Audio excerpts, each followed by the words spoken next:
এই বাপিয়া রান্না বান্না কি করেছো বলো তাড়াতাড়ি। হয়েছে অনেক কিছু। কি কি হয়েছে?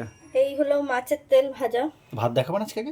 ও হ্যাঁ, তাই হ্যাঁ তো। আগে ভাত দেখো, যেটা তুই ভুলেই যাও। ভাত তো থাকে না, ওই জন্য এই যে গরম গরম ভাত। ভাবে তো ভাত নেই আজকে। শুধু শুধু খাবো।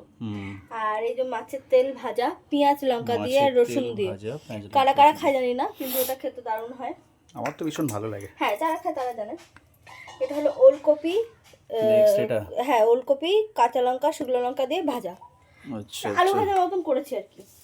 আর ওদিকে মা নিরামিষই করেছে, বাঁধাকপি সেটা দিয়েছে, মোচা ছোলা দিয়ে করেছে সেটা দিয়েছে। দুটো নিরামিষ। হ্যাঁ, মা যেহেতু নিরামিষ খায়। মা নিরামিষ খায় যেহেতু। মাছ কি মাছ দিয়েছিল আমি ভুলে গেছি আমি। আর এই রুই মাছ, ও আলু। দাঁড়াও 1 সেকেন্ড, রুই না এটা পোনা মাছ আজকে। ও পোনা মাছ, যাই হোক কিছু তো একটা হবে, আমি জানি না। তবে রুই মাছের মতনই তো পোনা মাছ, রুই মাছের বাচ্চাকেই তো পোনা মাছ বলে না? আচ্ছা, আর কিছু আছে না? হ্যাঁ, এই যে শিম আলু টমেটো দিয়ে এটা একটু হালকা পাতলা করে ঝোল করেছি। আর ওদিকে মা টক করেছিল কচু দিয়ে, টক ফল দিয়ে, সেটা একটু দিয়েছি। এটা আমার মতন একা আমি খাবো। ঠিক আছে, চট জলদি রেডি করো, খুব খিদে লেগেছে। অনেক